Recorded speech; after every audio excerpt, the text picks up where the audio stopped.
Estamos começando mais um programa Diálogos de Justiça, contando sempre com o apoio do IPAM, Instituto Paulista de Magistrados, tendo hoje como seu representante o Dr. José Carlos. Dr. José Carlos, seja muito bem-vindo.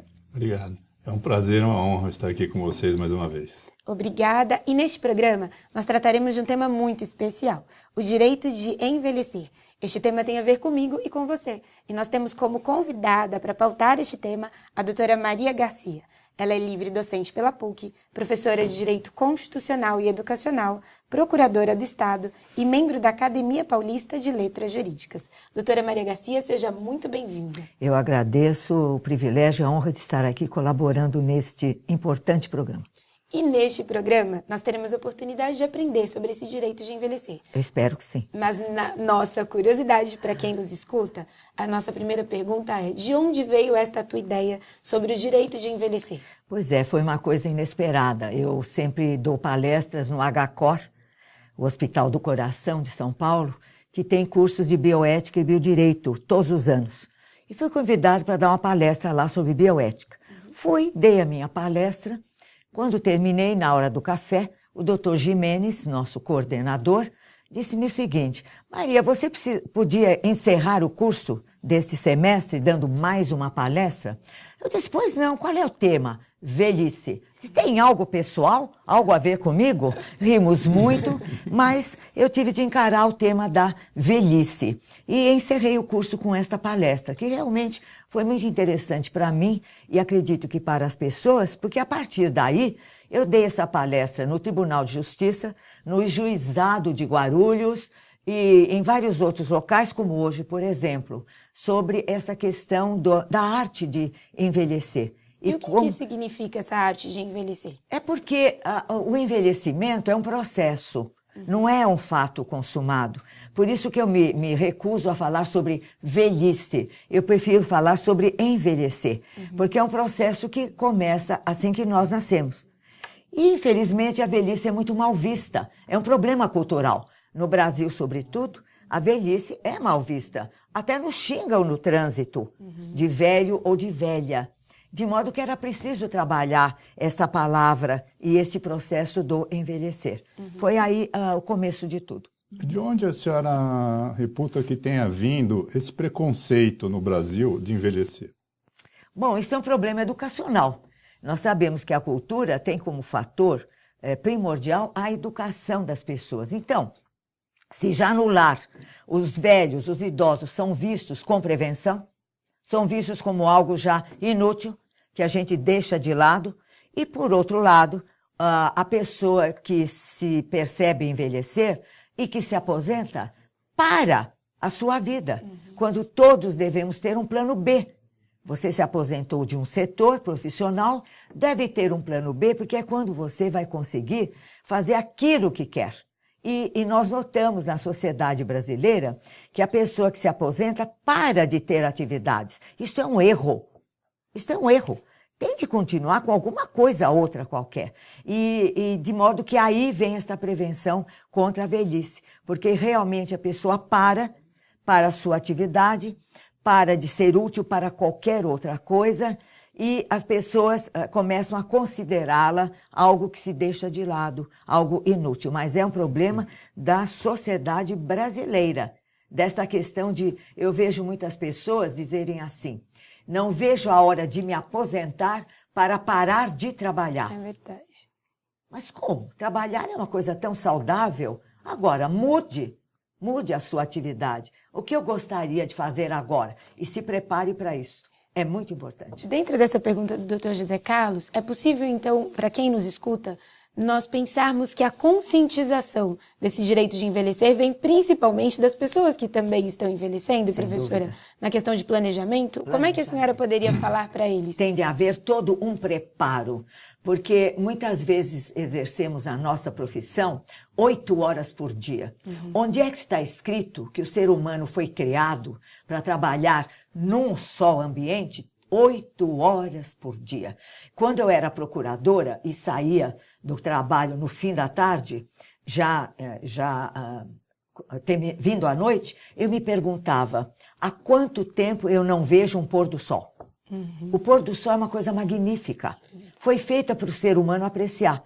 E nós não vemos mais o pôr do sol. Então, comecei já a lecionar, que foi o meu plano B, e quando me aposentei já estava dentro do magistério, o que me permitiu uma sadia qualidade de vida. A senhora falou em sadia qualidade de vida. E esta expressão tem alguma relação com o direito à vida digna? Sem dúvida, sem dúvida. A Constituição fala do direito à vida, no artigo 5º, e no artigo 225 fala de uma sadia qualidade de vida, que o meio ambiente deve nos proporcionar. E sem dúvida que isso tem muito a ver com a dignidade da pessoa. A pessoa, o ser humano já tem uma dignidade natural, pelo fato de ser humano, pelo fato de ter racionalidade, pelo fato de poder se autodeterminar, de modo que é inerente ao ser humano. Mas é evidente que tendo uma atividade saudável, proveitosa, isso lhe dá muita força à dignidade da pessoa. Então, nós estávamos falando da idade cronológica.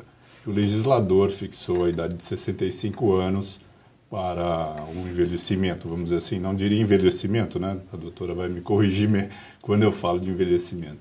Mas, enfim, o preconceito muda alguma coisa com relação ao preconceito, ao tratamento das pessoas? Sem dúvida, o direito tem de fixar datas. Nós sabemos disso como professores de direito. Prescrição, aquisição ou morte dos direitos. Um prazo tem de ser marcado. O tempo no direito é uma coisa extraordinária. Ele cria e ele abole direitos. O tempo, essa coisa extraordinária, né? Agora, nós, para a nossa vida, para o nosso modo de viver, não devemos considerar a idade cronológica, porque é uma invenção humana. Nós temos de considerar a idade biológica e dessa nós podemos cuidar, fazendo uma preparação para o envelhecimento, que vou repetir, é um processo que não tem fim. E vou dizer, nem com a morte tem fim, porque se nós fôssemos enterrados na terra, que é o modo mais natural, como os animais, por exemplo, nós voltaríamos a ser vida, uma planta, uma árvore, que, por sua vez, ao terminar, retomaria o ciclo da vida, que não tem fim. Então, doutora Maria Garcia, a senhora toca num ponto bem interessante para quem está do outro lado nos escutando. Quer dizer que cada um de nós somos responsáveis, apesar da legislação estabelecer a proteção do direito à vida, cada um é responsável cuidando de si, da sua saúde, essa consciência depende de cada um? Sem dúvida. A vida tem de ter uma preparação para ser uma vida sadia e a velhice também depende de uma preparação para enfrentá-la com qualidade e com dignidade. Depende de cada um. Dentro desta linha, existe atualmente alguns movimentos que valorizam muito a questão do rejuvenescimento. E supervaloriza essa posição na sociedade, através da mídia. E na nossa legislação atual, o que tem se tentado, e nós conversamos sobre isso, é a Organização Mundial da Saúde, inclusive promover esta ideia do direito ao envelhecer. Rejuvenescimento versus direito de envelhecer, como nós fazemos para administrar essa situação? Sem dúvida. Aí entra em jogo muito da arte médica no rejuvenescimento. É uma opção. É uma opção. Eu me fixo muito na atriz Fernanda Montenegro, que está com 83 anos, que ela não fez plástica. Ela enfrenta as rugas que tem. As rugas são marcas que o tempo deixou em nossa face, em nosso corpo. A pessoa faz um rejuvenescimento de face, no entanto, o pescoço não é possível operar. As mãos dizem a nossa idade. Então, é um artifício, uma opção. Eu não digo bom nem ruim, é uma opção. Eu, por exemplo, enfrento o tempo, as marcas que o tempo deixou. Me sinto muito bem assim, porque é a realidade. É a realidade. Agora, eu cumprimento quem tinge os cabelos, a minha irmã Bárbara, desde jovenzinha, os primeiros fios brancos, ela começou a tingir os cabelos. Nada contra, é como ela se sentia bem. Eu já enfrentei. E até agora, eu tive a sorte de ter um cabeleireiro e amigo que me disse o seguinte uma vez: se um dia a senhora decidir tingir os cabelos, não venha aqui, porque eu gosto do jeito que eles são. Então, ele me deu muita força. E hoje eu enfrento essa questão do rejuvenescimento. Corre um perigo que não para mais. Então, a pessoa tira as rugas do rosto, que é o único que pode fazer. Dali um pouquinho aparece outra ruga, ela já vai novamente, então fica uma coisa terrível, fica uma obsessão da juventude. A juventude é uma ideia, uma data, uma fase, uma idade belíssima, mas ela passa, como tudo na vida vai passar. Então é preciso enfrentar isto com coragem, com realismo, com serenidade. A legislação, atualmente, possibilita alguns instrumentos para que quem nos escuta se planeje nesse direito de envelhecer. Além de aposentadoria, existe a possibilidade da questão da saúde gratuita à população, porque a lei tem alguns instrumentos. Quais seriam esses instrumentos, ou alguns, para nós citarmos para quem nos escuta sobre esse direito de envelhecer? Tem de haver um tratamento médico constante, um acompanhamento, que eu chamo de manutenção. Porque as próprias máquinas precisam de manutenção e o ser humano com muito mais necessidade. Então, isso tem de haver uma preparação alimentar, uma preparação médica. E certamente que o Estado, no atendimento ao direito à saúde, tem de ter para as pessoas, para todos que estamos envelhecendo, o acompanhamento devido do ponto de vista físico, porque é evidente que você tem de sentir bem fisicamente, se bem que o corpo humano, como as máquinas, se ressentem da idade, então já nunca vai ser aquela mesma qualidade de vida da juventude, porque isso é um processo natural. Mas tem de haver um acompanhamento. Ou seja, a pessoa que envelhece tem direito a ter um acompanhamento médico de acordo para a manutenção da sadia qualidade de vida. Isso é fundamental e é um direito que a pessoa tem. Sobre a legislação do Estatuto do Idoso, veio a fortalecer esse direito de envelhecer? Sem dúvida, toda a legislação infraconstitucional completa a Constituição. E o Estatuto do Idoso, como o Estatuto da Criança, do Adolescente, vem complementar aquilo que a Constituição deixou de dizer, porque ela não pode dizer tudo. Então, a lei vem regular de uma maneira mais detida. E o Estatuto do Idoso foi importantíssimo, porque também nós temos a promotoria do idoso, que vai acompanhar o tratamento dos idosos na família, diante do poder público, o atendimento ao idoso nas repartições públicas, no transporte, tem o lugar certo, e isso é extremamente importante, porque tem um fator educacional.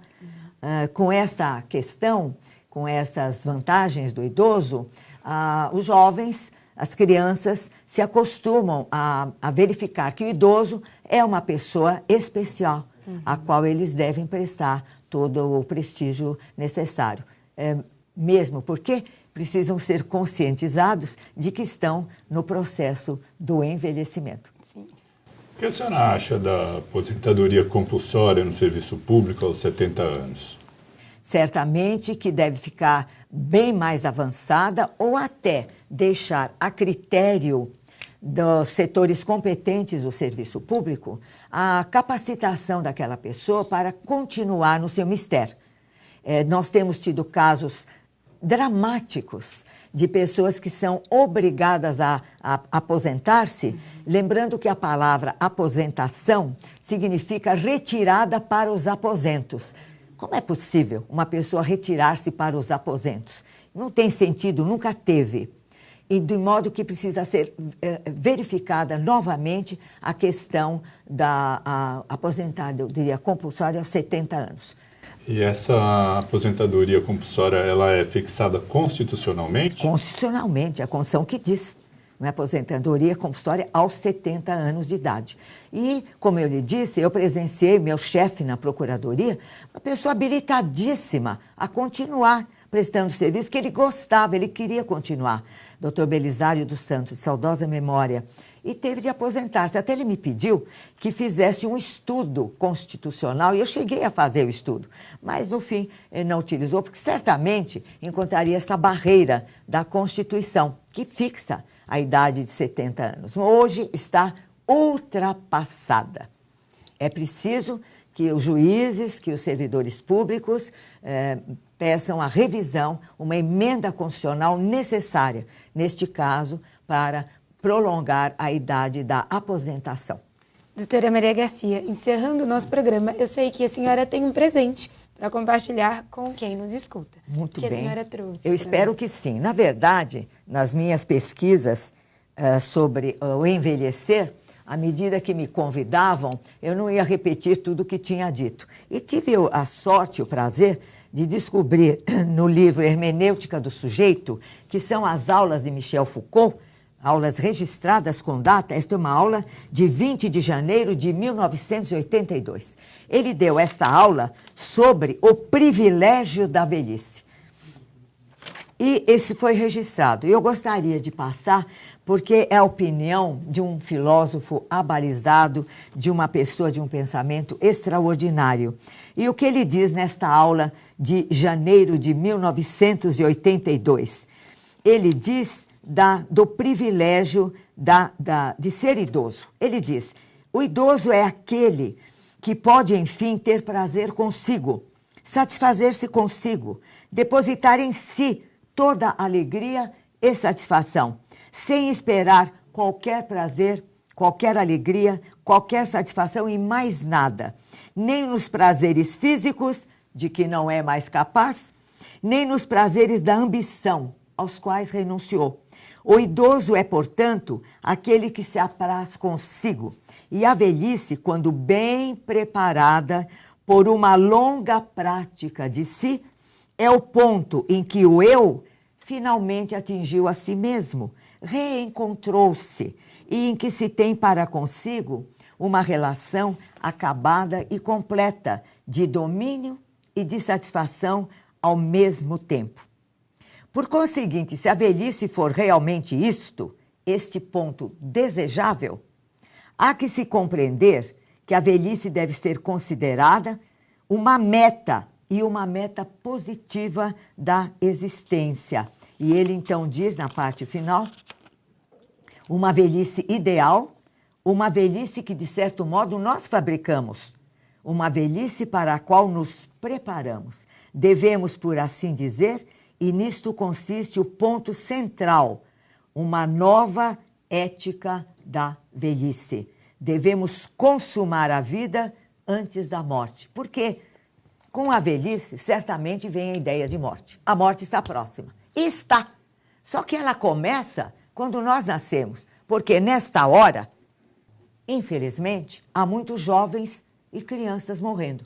E eu estou aqui, com todo o peso, ou a alegria e a satisfação da minha idade. Doutora Maria Garcia, muito obrigada pela sua colaboração. Nosso programa foi muito rico. Profundamente. E é nossa convidada para retornar posteriormente. Estamos à disposição. Eu agradeço profundamente ao Instituto que dá apoio a este programa e agradeço profundamente à nossa universidade, a Unisa, e à professora Evelise. Seja muito bem-vinda. Doutor José Carlos, na pessoa também representando a UIPAM, seja sempre bem-vindo e obrigada por hoje. Obrigado, realmente foi um prazer estar com a doutora Maria Garcia. Muito obrigada, eu que agradeço. Uma exposição tão animadora para todos nós, não é? Neste ponto central, que hoje você aprendeu um pouco mais sobre o direito de envelhecer, fica aqui registrado o nosso carinho para que você continue acompanhando as nossas programações.